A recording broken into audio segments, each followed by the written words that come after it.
जाता है। यहाँ पर महामाया, माँ भगवती, महालक्ष्मी, मुंबा मैया विराजमान हैं। ये अर्थ की तो नगरी है, लेकिन हम सोचते हैं अर्थ के साथ में अध्यात्म की नगरी भी बने। कभी कभी अति संपत्ति विपत्ति का कारण बन जाती है और बिना संपत्ति के काम भी नहीं बनता है।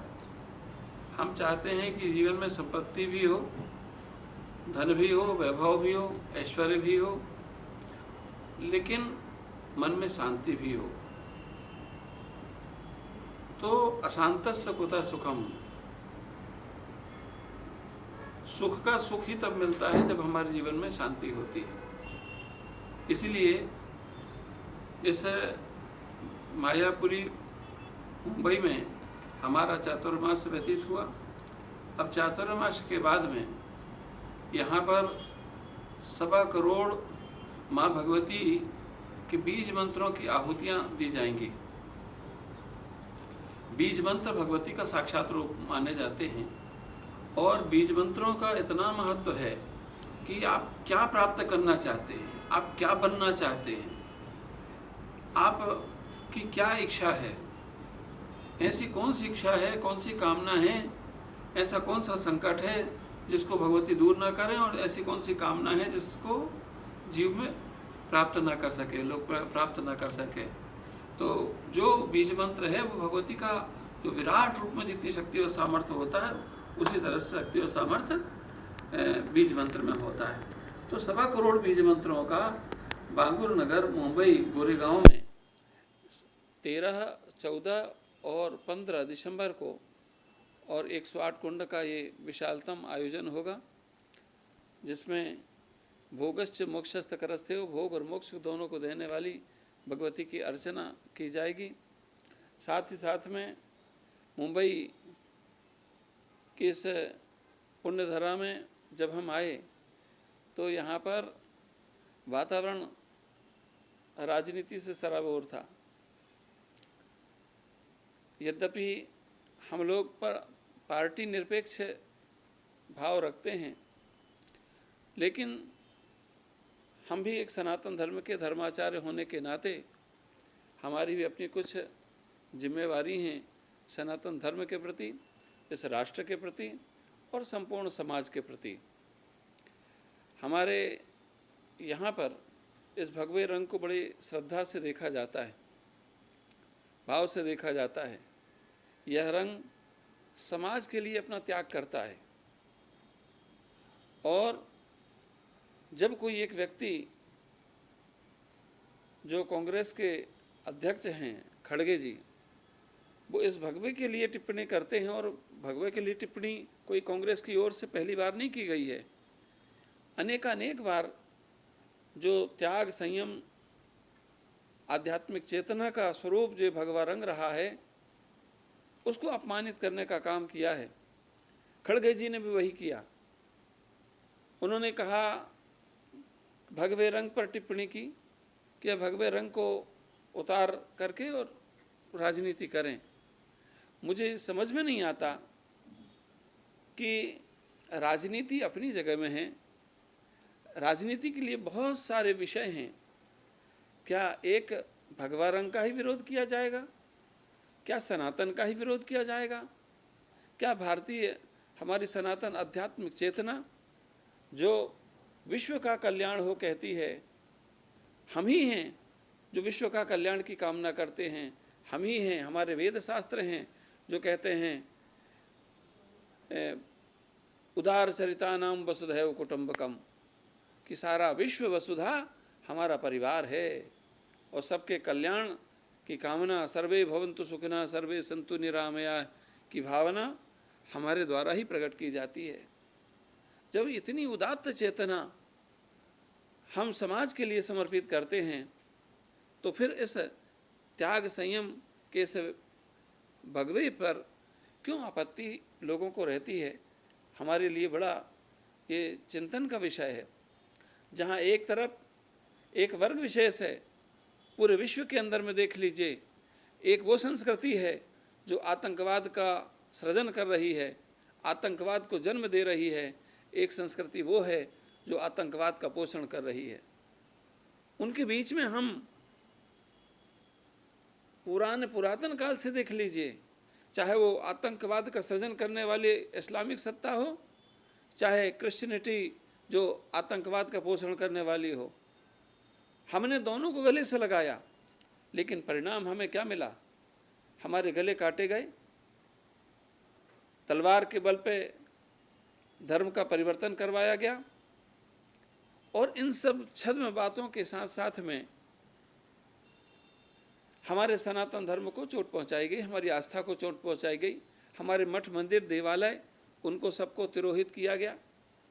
और एक बड़ी घटना वर्तमान में देखने को मिली, जहाँ पर तिरुपति बालाजी का जो मंदिर है, उस तिरुपति बालाजी के मंदिर में गोमांस यदि धोखा से भी किसी के जीवा में चला जाए तो उसका कोई प्रायश्चित नहीं है।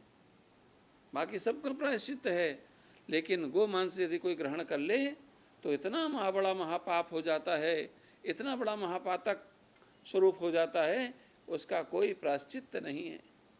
और तिरुपति बालाजी जैसे धर्मालय में, मंदिर में, विश्व का सबसे बड़ा प्रतिष्ठित आस्था का केंद्र, सनातन धर्म के सबसे बड़ी आस्था का केंद्र जो तिरुपति बालाजी का मंदिर है, वहाँ पर गोमांस, गोचर्बी, मछली का तेल मिला करके और प्रसाद के रूप में और वहाँ पर बालाजी को चढ़ा करके लोगों को बांटा गया।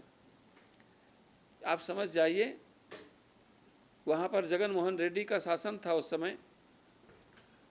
जगन मोहन रेड्डी ने खुल करके ईसाइयत का प्रचार और प्रसार किया, पूरा संसाधन अपने लगाए, और जो लोग ईसाई नहीं बन पाए उनको धर्म से कैसे भ्रष्ट किया जाए, इसके लिए उन्होंने गोमांस, गोचर्बी मिला करके और सनातन धर्मियों की आस्था पर, आस्था ही नहीं, ध्यान रखिएगा, धन पर चोट पहुंचाई है। हमारा धन चला जाए दोबारा आ जाएगा, हमारा पद चला जाए दोबारा आ जाएगा, लेकिन विचार किया जाए, यदि एक बार धर्म चला जाए तो फिर वह दोबारा नहीं आ सकता। राजनीतिक दल के लोग, चाहे जो हिंदुत्ववादी संगठन हैं, चाहे वो आरएसएस हो, विश्व हिंदू परिषद के लोग हों, वो लोग शांत क्यों बैठे हैं? भारतीय जनता पार्टी के लोग शांत क्यों बैठे हैं? छोटे छोटे मुद्दों पर तो आवाज़ उठती है, लेकिन इतना बड़ा धर्म को भ्रष्ट करने वाला, जहाँ पर रामलला की प्रतिष्ठा का हम उत्सव मना रहे थे, उसी मंदिर में ले जा कर के 1.25 लाख वहाँ पर लड्डू चढ़ाए गए। अब 1.25 लाख लड्डू लोगों को बांटे गए होंगे। अब विचार करिए कि वो 1.25 लाख लड्डू 1.25 लाख लोगों ने ही नहीं, तिनका तिनका करके कितने लोगों ने खाया होगा, कितने लोगों को आपने धर्म से भ्रष्ट कर दिया।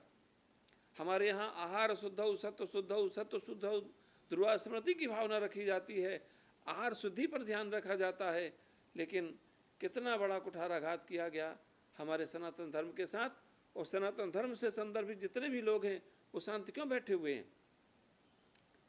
विचार किया जाए, भारतीय जनता पार्टी की केंद्र में सरकार, और वहाँ पर तिरुपति जय बालाजी का मंदिर में एक ईसाई व्यक्ति को वहाँ का चेयरपर्सन बना दिया जाता है जगन मोहन रेड्डी की तरफ से।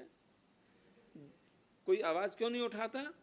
इसलिए नहीं उठाता क्योंकि उस समय राज्यसभा के लिए और तमाम तरह के कई सारे विषय थे जिन पर लोगों को समर्थन की आवश्यकता थी सरकार को। तो थोड़े से समर्थन के लिए हमारे सनातन धर्म के देवालय हैं उनको भ्रष्ट किया गया, हमारे धर्म के मानने वाले लोगों को भ्रष्ट किया गया, धर्म से विरत किया गया। अब हमारा यह संकल्प है कि जितने भी हमारे देवालय हैं, जितने भी धर्म स्थान हैं, सबको मुक्त किया जाए राष्ट्रीय और सरकारी व्यवस्था से, क्योंकि धर्म का संचालन धर्म की सत्ता के द्वारा होना चाहिए, ना कि सरकारी सत्ता और राज्य सत्ताओं के द्वारा होना चाहिए। राज सत्ता और धर्म सत्ता धर्म को न समझती हैं, न उसकी मर्यादा और गंभीरता को समझती हैं। इसलिए आवश्यकता है कि धर्म की रक्षा करनी है तो हमें वैदिक सनातन बोर्ड की स्थापना हमें करनी पड़ेगी। और उसकी मांग एक धर्माचार्य होने के नाते हम करते हैं कि भारत की सरकार एक वैदिक सनातन बोर्ड की स्थापना करे और उस बोर्ड में सिर्फ धर्माचार्य ही हों, कोई राजनीतिक दल के व्यक्ति ना हो, कोई ऐसे संगठनों के व्यक्ति ना हो, सिर्फ और सिर्फ संत महापुरुष ही रहेंगे। और प्रामाणिक रूप से जो संत हैं, महात्मा हैं, वो लोग उसके सदस्य रहें और सारा नियंत्रण जितने भी धर्म स्थल हैं उनका सबका नियंत्रण यदि होना चाहिए तो उस वैदिक सनातन बोर्ड के पास में होना चाहिए। कटोगे इस तरह की जो राजनीति है, इस तरह की राजनीति हुई, धर्म को लेकर राजनीति हुई और ये अमूमन हो भी रहा है ज़्यादातर, क्या कहना चाहेंगे इस बारे में? और साथ ही साथ वोट जिहाद का भी एक जो परंपरा शुरू हुई उस पर कहेंगे? हम समझते हैं कि जिहाद जैसा शब्द हिंदुस्तान की सनातन धरती पर यदि नाम लिया जा रहा है तो ये बहुत एक दुर्दांत विषय है, विभत्स विषय है। इससे बड़ा जाहिल विषय और कोई हो नहीं सकता कि जहाँ पर हम वैदिक सनातन परंपरा को मानते हैं और देश का विभाजन यदि हुआ तो धर्म के आधार पर हुआ, धर्म के आधार पर हुआ। हिंदुस्तान हिंदुओं के लिए और पाकिस्तान और बांग्लादेश मुस्लिम पक्ष के लिए बनाया गया। अब विचार किया जाए जो लोग यहाँ पर बराबर का अधिकार मांग रहे हैं वो किस मुंह से पाल रहे हैं, किस बिना पे मांग रहे हैं? हम चाहते हैं कि हिंदुस्तान में जो विभाजन हुआ था देश का तो वो धर्म के आधार पर हुआ था। तो हिंदुस्तान की तकदीर का निर्णय कौन करेगा? यहाँ के मूल निवासी करेंगे, जिनके लिए हिंदुस्तान बना वो लोग करेंगे। वोट देने का अधिकार सिर्फ सनातन धर्मियों को होना चाहिए, हिंदू धर्मावलंबियों को होना चाहिए।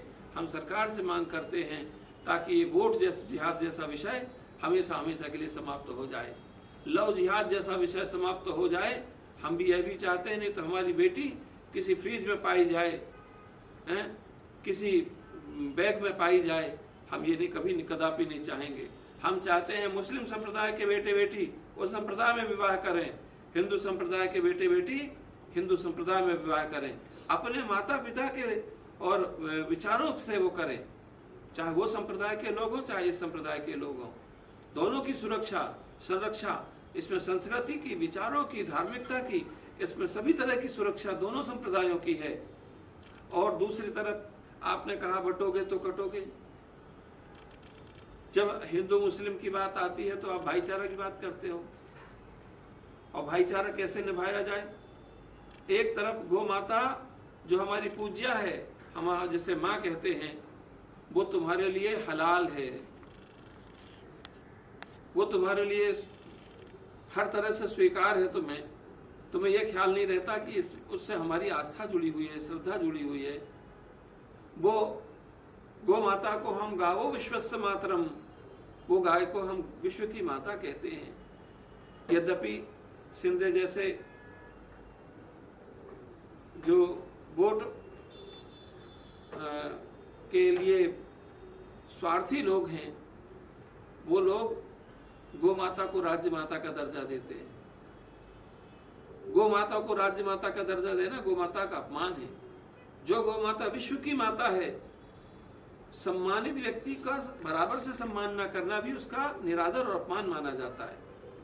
आपने गौ माता का अपमान किया है गौ माता को राज्य माता का दर्जा दे करके। गौ माता विश्व की माता है। वहां पर निर्णय यह होना चाहिए था कि वहां पर आपने अवमुक्त शरण जैसे और सदानंद जैसे जिन्होंने अपने गुरु को मौत के घाट तक पहुंचाया, ऐसे अप्रामाणिक शंकराचार्य के नाम ख्यापित लोगों को मंच पर बैठा करके गौ माता को राज्य माता का दर्जा देकर गौ माता का अपमान किया। गौ माता विश्व माता है और राष्ट्र माता हमारी भारत माता है। वहां पर घोषणा यह होनी चाहिए थी कि हम इतने गौशालाओं का निर्माण करेंगे जहां गौ माता की रक्षा होगी। वहां घोषणा ये इस बात की होनी चाहिए थी कि जितने भी यहाँ पर गो बूचड़ खाने हैं, गौ माता की हत्या के केंद्र हैं, उनको हमको सबको समाप्त कर देंगे। वहां ये घोषणा होनी चाहिए थी। घोषणा वहां ये होनी चाहिए थी कि हम गौ माता के संवर्धन के लिए जो गौशालाएं बनाएंगे उनको हम भूमि भी आवंटित करेंगे, हम धन भी आवंटित करेंगे। इस तरह से घोषणा होनी चाहिए थी, लेकिन ऐसी घोषणा नहीं हुई। वहां पर सिर्फ सिंधे ने अपनी राजनीति की। और हम चाहते हैं, हमने स्वतंत्र रूप से निर्णय लिया है, गौ माता की प्रतिष्ठा नकली फर्जी शंकराचार्यों के द्वारा गोध्वज के स्थापना से नहीं होने वाली है। गौ माता की रक्षा फर्जी यात्राएं करने से नहीं होने वाली है। गौ माता की प्रतिष्ठा और गौ माता की रक्षा यदि होने वाली है तो हमने निर्णय लिया है कि 1008 गौशालाओं का निर्माण हम पूरी भारत की भूमि पर करेंगे। साथ में अभी हमने 3 गौशालाओं का यहाँ पर हमारे पास में भूमि भी लोगों ने दे दी है, उसका जल्दी ही हम कार्य शुभारंभ करेंगे। आप समझिए कि बाबा कभी फर्जी होता ही नहीं, समझ गए ना। जिनको आप बाबा के फर्जी बाबा कह रहे हैं, वस्तुतः वो लोग बाबा ही नहीं है, संत ही नहीं है। संत के रूप में वो एक गोरख धंधा करने के लिए इस तरह के लोग समाज में आ जाते हैं। वो बड़े अल्पकालिक होते हैं, छोटे मोटे स्वार्थों की सिद्धि के लिए वो ऐसा कार्य करते हैं। उनके तरफ हमें ध्यान नहीं देना है। हमें तो उनके तरफ ध्यान देना है जो सनातन धर्म के लिए और राष्ट्र के लिए, समाज के प्रत्येक व्यक्ति के लिए, और मैं तो समाज क्या विश्व के संपूर्ण जगत के कल्याण के लिए जो कार्य कर रहे हैं, सबके अभ्युदय के लिए बात कर रहे हैं, हमें उनकी चर्चा करनी चाहिए। गुरुजी, लोकसभा चुनाव की बात करें या महाराष्ट्र विधानसभा चुनाव की बात करें, एक समुदाय जो है खुलकर विपक्ष को अपील करता है, अपने लोगों के वोटर को अपील करता है कि कांग्रेस को वोट दे या शिवसेना उद्धव को वोट दे, लेकिन हिंदुत्व एक नहीं हो रहा। हिंदुत्व को अलग अलग हिस्सों में बांट दिया गया है। उसी का परिणाम तो कहा गया कि बटोगे तो कटोगे। बात आप समझिए उस चीज को। ये वोट जिहाद जो है वो हमने इसीलिए कहा कि वोट देने का अधिकार ही समाप्त कर देना चाहिए। भाई, हमारे घर का निर्णय हम करेंगे या हमारे घर का आने वाला मेहमान करेगा? हम तो कुत्तों को भी रोटी डालते हैं। 1947 के बाद में यदि इस हिंदुस्तान में आप हैं तो आप हमारे लिए सिर्फ कुत्तों के समान हैं। आप पड़े रहिए, आपको 2 रोटी डालेंगे। हाँ, भारत की सरकार को चाहिए एक निर्णय करे, और वो निर्णय ये होना चाहिए कि पाकिस्तान में जो हमारे हिंदू भाई हैं, बांग्लादेश में जो हमारे हिंदू भाई हैं, उनको हिंदुस्तान लाया जाए, और जो यहाँ पर तमाम लोग हैं इनको उनको जहाँ चाहते हैं, जिनके अनुसार, उनके धर्म के अनुसार जहाँ पर कानून बने हुए हैं, वहाँ पर उनको निवास मिलाए, वहाँ वो जाएं। आप समझिए कि ये हिंदुस्तान है। हम चाहते हैं कि ये वैदिक सनातन हिंदू राष्ट्र बने, जहाँ पर राम राज्य की संकल्पना हो। सिर्फ हिंदू राष्ट्र नहीं, हम राम राज्य भी चाहते हैं, जहाँ दैहिक दैविक भौतिक तापा राम राज्य का हो नहीं व्यापा। हम ये चाहते हैं, और इसका निर्णय करने के लिए जो कांग्रेस और तमाम तरह के संगठन काम कर रहे हैं कि जातिगत जनगणना होनी चाहिए, हमको जातियों में, वर्गों में बांटने की चेष्टा कर रहे हैं, हम उसका कभी भी समर्थन नहीं करते और कठोर निंदा करते हैं कि जो हमको बांटने की चेष्टा कर रहा है उसे देश में सरकार नहीं, उस किसी राजनीति करने का किस तरह का कोई अधिकार नहीं है। महाराज जी, लॉरेंस बिश्नोई का केस काफ़ी ज़्यादा सुर्खियों में था, हिरन केस को लेकर, सलमान खान के जो हिरन केस को लेकर, इस पूरे केस घटनाक्रम को आप किस तरह से देखते हैं, और इससे कहीं ना कहीं किसी कम्युनिटी का भी नाम खराब हो रहा है? आपको ऐसा ही लगता है ये बहुत ज़्यादा? देखिए, बात समझने की ये है, हम हिंदू धर्म के धर्माचार्य होने के नाते हमारे यहाँ ये परंपरा व्यवस्था है, हिंसा दूयेते अस्य स हिंदू। जो हिंसा से दूर रहे वो हिंसा, वही हिंदू है। आप समझिए, एक चींटी को मारने को भी हम पाप और अपराध मानते हैं। आपने एक जीव की हत्या कर दी और निर्मम हत्या कर दी। एक समुदाय विशेष है, एक जाति विशेष है, एक वर्ग विशेष है जिसकी आस्था उस पशु से लगी हुई है, हरिण से जुड़ी हुई है। आपने उनकी आस्था को चोट पहुंचाया और हिंसा की भी की। और जब कानून काम नहीं करता है, न्यायालय अपना जिम्मेदारी नहीं निभा पाती है, आंखों में पट्टी बांध करके और अपने पैसा, पद, प्रतिष्ठा और राजनीतिक वैभव को दिखा करके और वहाँ से आप मुक्त हो जाते हैं, ऐसी परिस्थिति में आप समझिए कि फिर लॉरेंस बिश्नोई जैसे लोग पैदा होकर के फिर वो जिम्मेदारी को निभाते हैं। और हम तो ये बिश्नोई पैदा करें और वो 1000 लॉरेंस बिश्नोई, हम ये व्यवस्था हम स्वयं संभाल लेंगे। 1000 लॉरेंस बिश्नोई हम इस समाज के अंदर में पैदा करेंगे और जो पूरे राष्ट्र की रक्षा के लिए काम आएंगे, जो समाज की रक्षा के लिए काम आएंगे, सनातन धर्म के लिए जो आवाज़ उठाएगा, सनातन धर्म के लिए जो निरादर करेगा, जो हमारे शिवलिंग पर आवाज़ उठाते हैं, वो लोग आवाज़ उठाते हैं जो एक जाहिल आदमी जिसने अपनी बेटी के साथ में कुकर्म किया, जो जाता है तो 72 हूरों के पास में जाकर के नीले घोड़े में बैठ करके जिसका नुपुर शर्मा ने आवाज़ उठाई तो उसको सर तन से जुदा की बात उठाने लगे। ऐसे जाहिल आदमी की ये संतानें, सुअर को भी हम शुद्ध पवित्र मानते हैं, सुअर से भी गंदी ये कौम, जो बटोगे तो कटोगे, ये इस स्थिति पर हमको लाने वाली स्थिति को पैदा करने वाली ये कौम। अब आवश्यकता है ऐसी कौम के लिए हमको 1000 लॉरेंस बिश्नोई जैसे संगठन पैदा करने पड़ेंगे, जो 1000 प्रकार के संगठन चलेंगे और जो हमारे सनातन धर्म की भी रक्षा करेंगे, जो हमारे सनातन धर्म के साथ साथ में हमारे राष्ट्र की भी रक्षा करेंगे, जो इस तरह का प्रश्न उठाएंगे, सनातन धर्म के मजाक बनाने वाले, सनातन धर्म पर उल्टी सीधी फिल्में बनाने वाले, पीकी जैसे फिल्म बनाने वाले लोगों को नकेल कसने का काम ये लॉरेंस बिश्नोई जैसे संगठन करेंगे। आखिरी में सवाल ये है कि हमारे जो सिलेबस है, जो पढ़ाई लिखाई करते हैं बच्चे, उनमें ज़्यादातर ऐसे विषय होते हैं जिनकी शायद आज जो देश के बच्चों को ज़रूरत भी नहीं है, वो सब जो चीज़ें आज का। अरे आपने बड़ी अच्छी बात कही। ये हिंदुस्तान, ये वैदिक सनातन धर्म जहाँ से उत्पन्न होकर के सारे विश्व को एक संदेश देने वाला, आज वही वेदों के देश में हम वेदों की शास्त्रों की शिक्षा नहीं दे सकते, अपने ही देश में नहीं दे सकते। हम शास्त्रों की शिक्षा नहीं दे सकते, हम वेदों शास्त्रों की शिक्षा नहीं दे सकते, हम धार्मिक शिक्षा नहीं दे सकते। क्यों नहीं दे सकते? संविधान में धारा 30 है, धारा 30 है।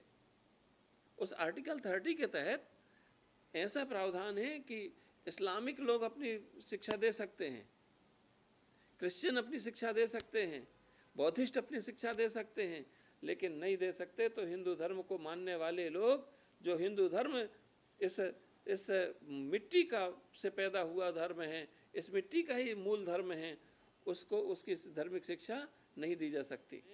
एक तो गौ माता का अपमान किया, नकली फर्जी शंकराचार्यों को बुलाया और साथ साथ में उन्होंने एक अपराध और किया। वो काम क्या किया? वो काम उन्होंने ये किया कि मौलानाओं का उन्होंने, जो मदरसे आतंकवाद का केंद्र बने हुए हैं पैदा करने वाले, उनके लिए उन्होंने 4000 5000 उनकी तनख्वाह थी, उसको पता नहीं कितने गुना, 10 गुना 20 गुना कितना बढ़ा दिया है। हम पैसा देते हैं, यहाँ के जो लोग पैसा यहाँ वहाँ से इकट्ठा करके, अपनी मेहनत मजदूरी करके इकट्ठा करते हैं, व्यापार करके इकट्ठा करते हैं, टैक्स देते हैं, वो टैक्स का पैसा हम आतंकवाद को निर्माण करने वाले लोगों को दे दें। ये सरकार का निर्णय गलत है। अब जो सरकार चुन करके आएगी, हमारा संघर्ष रहेगा कि इस तरह के निर्णय वापस लिए जाएं।